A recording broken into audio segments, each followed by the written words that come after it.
But are they really contenders? And the biggest question of all, how much did LeBron really know? Some believe he had no idea, others aren't so sure. We've been around too long to believe he didn't see this coming.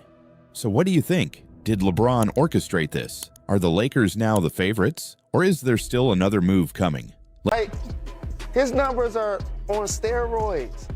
I can't believe they gave up a 25-year-old player, and ultimately because you didn't want to pay him. The front office insists they made the right call. They say the team will be better. Kenny Smith wasn't convinced. The only way you know is when the games are played. But this move, it's not about talent. It's about leadership. It's about money. And if you're not willing to pay, then this is what happens. YouTube channel called it months ago. The Lakers are always big game hunting for stars. And according to some prominent NBA insiders, Luka is next up. This is a seismic shift in the league. Do the Mavericks follow up a finals berth in 2024 with a disaster season in 2025? But even they didn't predict how it would unfold. A shocking trade, a legendary player on the move, and a front office decision that left fans in disbelief. The NBA world is still processing what just happened. You questioning a guy's work ethic when he's first team All-NBA, that don't make no sense. They said the same thing about me. But show me a player who did more than me coming into camp out of shape. I'll wait. Question somebody's work ethic that's first team All-NBA and averaging 28 points. I don't really understand that. I really don't. He's like they used to do the same thing to me. Oh, he comes into camp out of shape. Of course I did, because what's the criteria? You show me a guy that comes into camp in shape and has done more than me. You can't. I'll wait. Reggie Miller saw right through it too. The only way you could judge people being better is when actual play happens. So I wouldn't say that you're better or worse. You have to the game has to be played. But on paper, you know, he could feel that way. To me, there's only 2 or 3 questions that make sense. Is one, the behavior of individuals of that talent inside of the organization. I was happy for them because I know what that means for Dallas as a basketball player. I'm not an emotional fan. I don't have a dog in this fight, so I understand what Anthony Davis going to Dallas does for Dallas and gives Dallas the confidence and the motivation to win right now.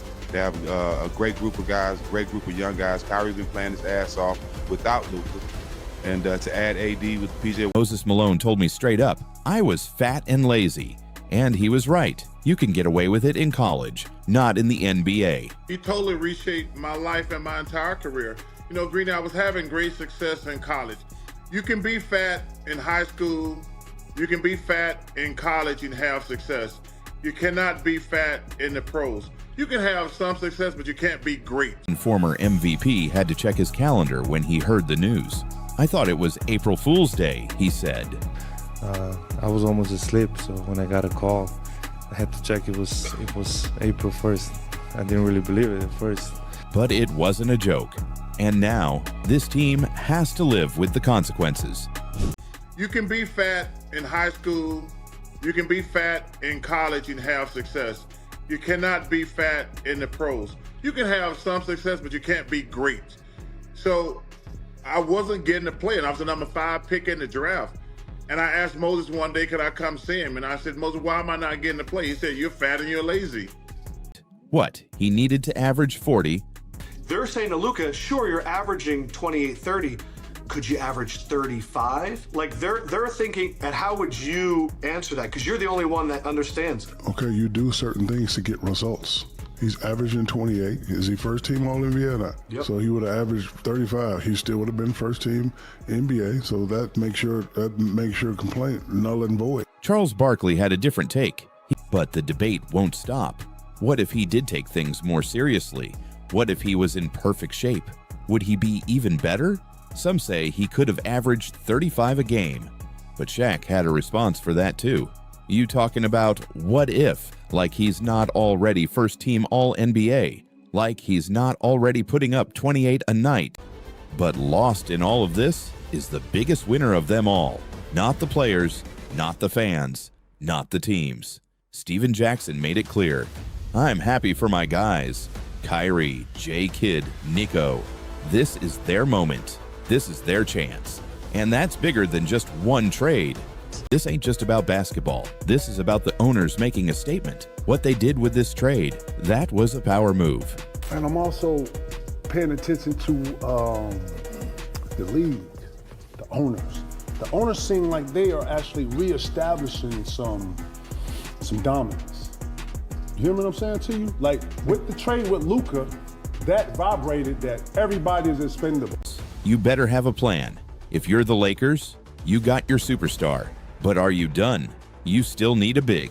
You still need depth. I just think, well, first of all, I was shocked and wowing. And my only thing is, okay, are the Lakers done? Which I don't think they're done. Because you have this dynamic duo, but I just think you need a big now. Got to go out and get a big to make the game easier for him. And I just feel like Luka's at his best when because he's a threat at all aspects. You put him in pick and roll, he's a lob threat. He's going to find guys, and obviously, you know, he can get buckets on his own. He doesn't even need a screen. And while some are worried about how this new duo fits, others think it's exactly what LeBron needs at this stage in his career.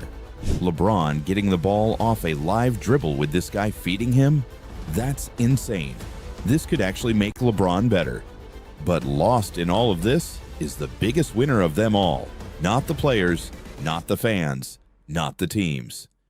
Do they have leadership qualities that they felt that could lead them on? And thirdly, the Supermax.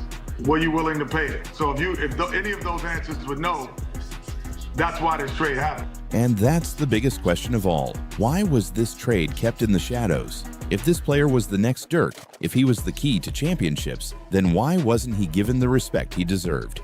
Especially when his replacement barely made it through his debut without an injury. Jalen Rose had to laugh. Rob Pelinka's getting a statue for this one. You don't just let a 5-time All-NBA player go unless you don't want to pay him. And that's what this was. Rob Pelinka might get a statue now.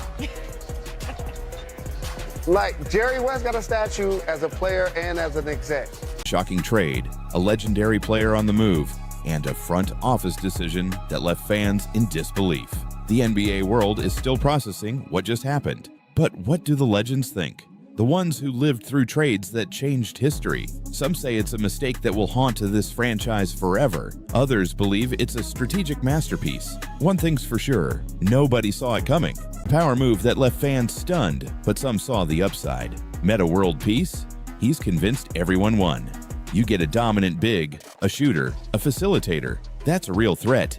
You can't double team anybody now. You know, I think everybody won. Because Dallas is getting AD, they're getting a power forward who can do a lot, that can really help Clay. And you know, you can't come off AD, or you double AD. Well, you got two spot-up shooters. Kyrie Irving is not only an on-ball player, he's an off-the-ball shooter, and we know Klay Thompson is an off-the-ball shooter, and AD is also an off-the-ball shooter. So that's a real. But no fan base is buying that. Not when their franchise player was sent packing.